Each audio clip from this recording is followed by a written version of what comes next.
నారాయణీయం 60వ దశకం. మధునాతురచేతసోన్వహం భవదంఘ్రీద్వయదాస్య కామ్యయా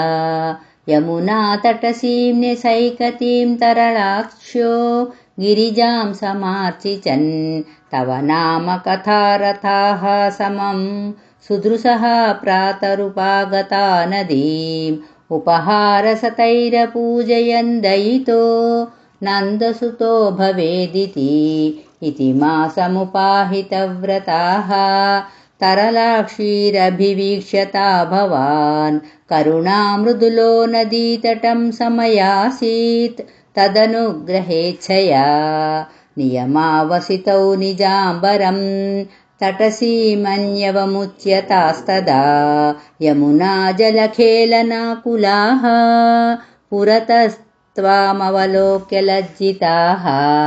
త్రపయానమితాననాస్వథోః వనితాసు అంబరజాలమంతికే నిహితం పరిగృహ్య భూరుహో విటపన్త్వం తరసాధిరూఢవాన్ ఇహ తావదుపేత్య నీయతాం వసనం వః సుదృశో యథాయథం ఇతి నర్మమృదుస్మితే త్వయి బ్రువతి వ్యాముముహే వధూజనైః అయి జీవచిరం కిశోరా నస్తవ దాసీరవశీకరోషి కిం ప్రదిశాంబరమంబుజే క్షణేత్యుదితస్త్వం స్మితమేవ దత్తవాన్ అధిరుహ్యతటం కృతాంజలిః పరిశుద్ధాః స్వగతిర్నిరీక్ష్యతాః వసనాన్యఖిలాన్యానుగ్రహం పునరేవ గిరమప్యదాముదా విదితం నను वो మనీషితం వదితారస్త్విహ యోగ్యముత్తరం యమునా పులినే సచంద్రికాః క్షణదా ఇత్యబలాస్త్వమూచివాన్ ఉపకర్ణ్య భవన్ముఖ్యాచ్యుతం మధునిష్యంది వచో మృగీదృశః ప్రణయాదైవీక్ష్య వీక్ష్యతే వదనాబ్జం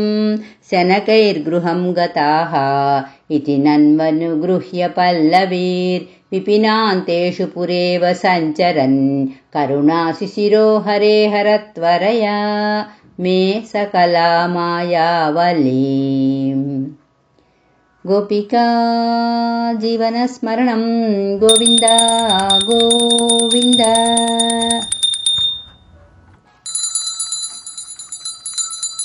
నారాయణీయం 61వ దశకం. తతశ్చ బృందావనతోతి దూరతో వనం గతస్త్వం ఖలు గోపగోకులైః హృదంతరే భక్తతరద్విజాంగనా కదంబకానుగ్రహణాగ్రహం వహన్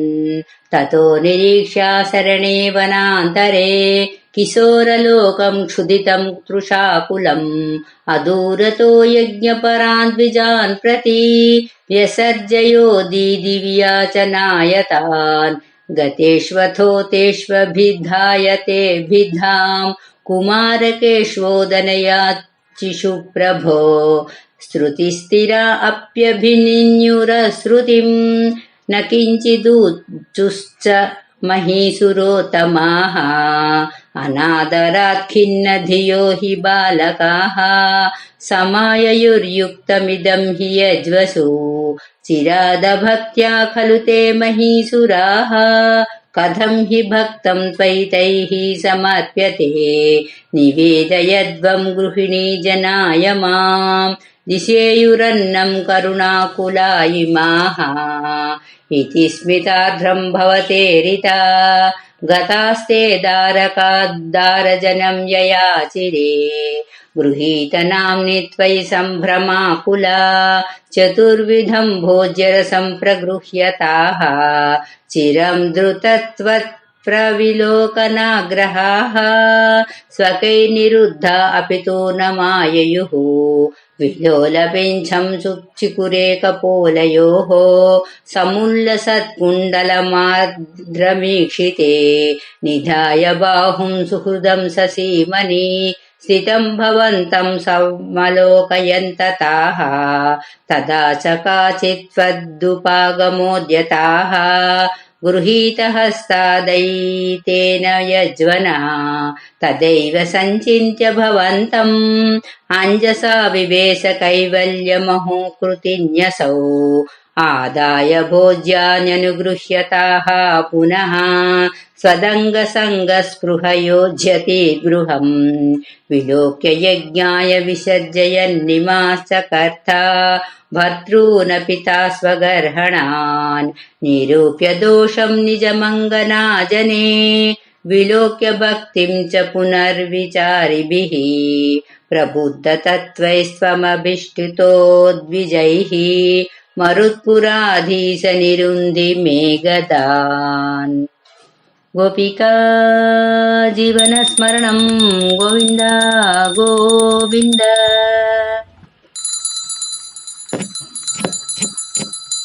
నారాయణీయం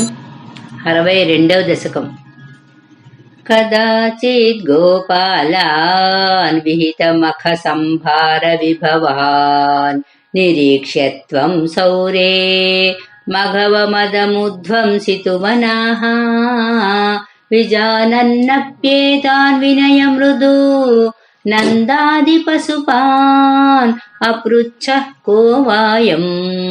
जनक भवता मुद्यमयिति भभाषे नन्दस्त्वां सुतननुविधेयो मघवतो मखो वर्षे वर्षे सुखयति स वर्षेण पृथिवीं लुणां वर्षायत्तं निखिलमुपजीव्यं महितले विशेषादस्माकं तृणसलिलजीव्या हि पशवः इति स्तुत्वा वाचं पितुरै भवानाः सरसं दिगे तन्नो सत्यं मघवजनिता वृष्टिरिति यात् अदृष्टं जीवानां सृजति खलु वृष्टिं समुचिताम् महारण्ये वृक्षाः किमिव बलिमिन्द्राय ददते इदं तावत् सत्यं यदिह पशवो नः कुलधनं तदा जीव्यायासौ बली अचलभद्रे समुचितः सूर्येभ्यो पृत्कृष्टा ननु धरणिदेवाः क्षितितले ततस्तेऽप्याराध्या इति जगदि तत्त्वं निजजनान् भवद्वाचं श्रुत्वा बहुमतियुतास्तेऽपि पशुपा द्विजेन्द्रा नर्चन्तो बलिमददुरुच्चैः क्षितिभृते व्यदुः प्रादक्षिण्यं सुगृसमनमन्नादरयुता स्वमादः शैलात्मा बलिमखिलमाबीरपुरतः आवोचश्चैवं तान् किमिह वितथं मे निगदितं गिरीन्द्रो नन्वेष स्वबलिमुपभुङ्क्ते स्ववपुषा अयं गोत्रो गोत्रद्विषि च कुपिते रक्षितुमलं समस्ता नित्युक्ता जहृषुरखिला गोकुलजुषः परिप्रीता याताः खलु भवदुपेता व्रजजुषो व्रजं यावत्तावन् निजमखविभङ्गं निशमयन् भवन्तं जानन्नपि अधिकरजसा क्रान्तहृदयो न सेहे देवेन्द्र स्वदुपरचितात्मोन्नतिरपि मनुष्यत्वं यातो मधुभिदपि देवेष्वविनयं विदत्ते चेन्नष्टस्य सदसां कोऽपि महिमा ततश्चद्वंसिंक्षेपस्सुपहतकस्य श्रियमिति प्रवृत्तस्त्वां जेतुं सकिला मघवा दुर्मदनिधिः त्वदा वा संहन्तुं प्रलयजलदानम्बरभुवि प्रहिण्वन् बिभ्राणः कुलिसम् अयमभ्रेभगमनः प्रतस्तेऽन्यैरन्तर्दहनमरुदाद्यै विहसितो भवन्मायानैव त्रिभुवनपते मोहयति कम् सुरेन्द्रः क्षुद्रश्चेत् विजकरुणया शैलकृपयापि अनातङ्कोऽस्माकं नियत इति विश्वास्य पशुपान् अहो किं नायातो गिरिभिदिति सञ्चिन्त्य निवसन् मरुद्गेहाधीशा प्रणुदमुरवैरिन्मम गदा गोपिका जीवनस्मरणं गोविन्द गोविन्द నారాయణీయం 63వ దశకం దదృశిరే కిల తక్షణం అక్షతస్తనితజృంభితకంపితధిక్తటాః సుషమయా భవదంగతులాం గతా ప్రజపతో పరివారిధరాస్త్వయా విపులకరకమిశ్రైః स्तोयधारानिपातैः दिशि दिशि पशुपानां मण्डले दण्ड्यमाने कुपितहरिकृतान्नः पाहि पाहीति तेषां वचनमजितशृण्वन् मा बिभीतेत्यबहणीः कुलयः खलु गोत्रो दैवतं गोत्रशत्रोः विहतिमिह सरुन्ध्यात् को नु वः संशयोऽस्मिन् इति सहसितवादी देवगोवर्धनाद्रिं त्वरितामुदमुमूलो मूलतो बालदोर्भ्यां तदनु गिरिवरस्य प्रोद्धृतस्यास्य तावत् सिकतिलमृदुदेशे दूरतो वारितापे परिकरपरिमिश्रान् धेनुगोपानधस्तात् उपनिदधत्था हस्तपद्मेन शैलं भवति विधृतशैले बालिकाभिर्वयस्यैः अपि विहितविलासं केळिलापादिलोले सविदमिलितधेनु एकहस्तेन कण्डूयति सती पशुपालास्तोमैषन्त सर्वे अतिमहान् गिरिरेष तु वामके करसरोरुहितं धरते चिरं किमितमद्भुतमद्रिबलं नितित्वदवलोकिभिराघति गोपकैः आहदाष्ट ममुष्यवटो गिरिं व्यदितबाहुरसावरोपयेत् इति हरिस्त्वयि बद्धविगर्हणोः दिवससप्तकमुग्रमवर्षयत् अचलति त्वयि देवपदात्पदं गलितसर्वजले च घनोत्करे अपहृते मरुता मरुतां पतिः त्वद्भिस्सङ्कीर्तधीः समुपाद्रवत् सममुपेयुषि वर्षभरे तदा पशुपधेनुकुले च विनिर्गते भुवि विभो समुपाहितभूधरः प्रमुदितैः पशुपैः परिरेभिषे धरणिमेव पुरा धृतवानसि क्षितिधरो धरणे तव कः श्रमः इति नुतस्त्रिदशैः कमलापते गुरुपुरालया पालय मां गदात् गोपिका जीवनस्मरणं गोविन्द गोविन्द నారాయణీయం 64వ దశకం आलोक्यशैलोद्धरणादिरूपं प्रभावमुच्छैस्तव गोपलोकाः विश्वेश्वरं त्वामभिमत्य विश्वे नन्दं भवज्जातकमन्वपृच्छन् गर्गोदितो निर्गदितो निजाय वर्गाय तातेन तव प्रभावः पूर्वाधिकस्त्वयि अनुराग येषा मैधिष्टा तावद्बहुमानभारः ततोऽवमानोदिततत्त्वबोधः सुरादिराजः सह दिव्यगव्या उपेत्य तुष्टावसनस्तगर्वः स्पृष्ट्वा पदाब्जं मणिमौलिना ते स्नेहस्नोतैस्त्वां सुरभिः पयोभिर्गोविन्दनामाङ्कितमभ्यषिञ्चत् ऐरावतोपहृतदिव्यगङ्गापादोभिः इन्द्रोऽपि च जातहर्षः जगत्त्रयेसे त्वयि गोकुलेसे तथाभिषिक्ते सति गोपवाटः नाकेऽपि वैकुण्ठपदेऽप्यलभ्यां श्रियं प्रपेदे भवतः प्रभावात् खजातिदन्तर्यमुनं प्रभाते स्नायं पिता वारुणपूरुषेण नीतस्तमाने तु मगाः पुरीं त्वं तां वारुणीकारणमत्यरूपः संसम्भ्रमं तेन जलाधिपेन प्रपूजिता स्वं प्रतिगृह्य तातम् उपागतस्तक्षणमात्मगेहं पिता वदत्त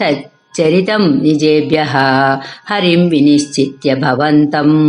एतान् भवत्पदालोकनबद्धतृष्णान् निरीक्ष विष्णो परमं पदन्तः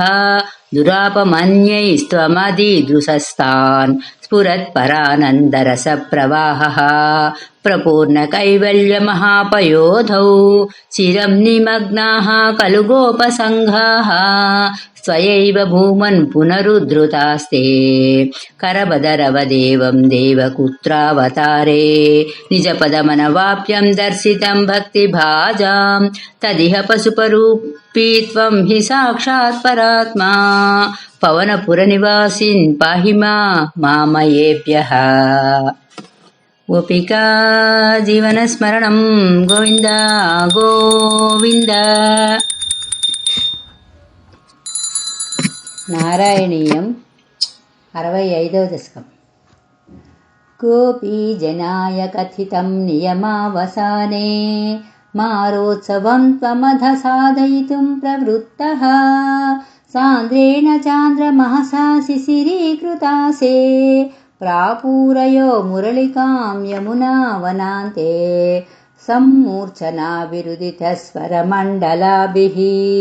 सम्मूर्छयन्तमखिलं भुवनान्तराळं त्वद्वेणुनादमुपकर्ण्य विभो तरुण्यः तत्तादृशं कमपि चित्तविमोहमापुः तागेहकृत्य निरतास्तनयप्रसक्ताः कान्तोपसेवनपराश्च सरोरुहाक्ष्यः सर्वं विसृज्य मुरलीरवमोहिताः ते कान्तारदेशमयि कान्ततनो समेताः काश्चिन्निजाङ्ग परिभूषणमादधानाः वेणुप्रणादमुपकर्ण्य कृतार्थभूषा त्वामागता ननु तथैव विभूषिताभ्यः ता एव संरुरुचुरे तव लोचनाय हारं नितम्बभुवि काचन धारयन्ती काञ्चीञ्च कण्ठभुवि देव समागता त्वां हारित्वमात्मजघनस्य मुकुन्द तुभ्यं व्यक्तं बभाषैवं मुग्धमुखी विशेषात् काचित् कुचे पुनरसज्जितकञ्चुळीका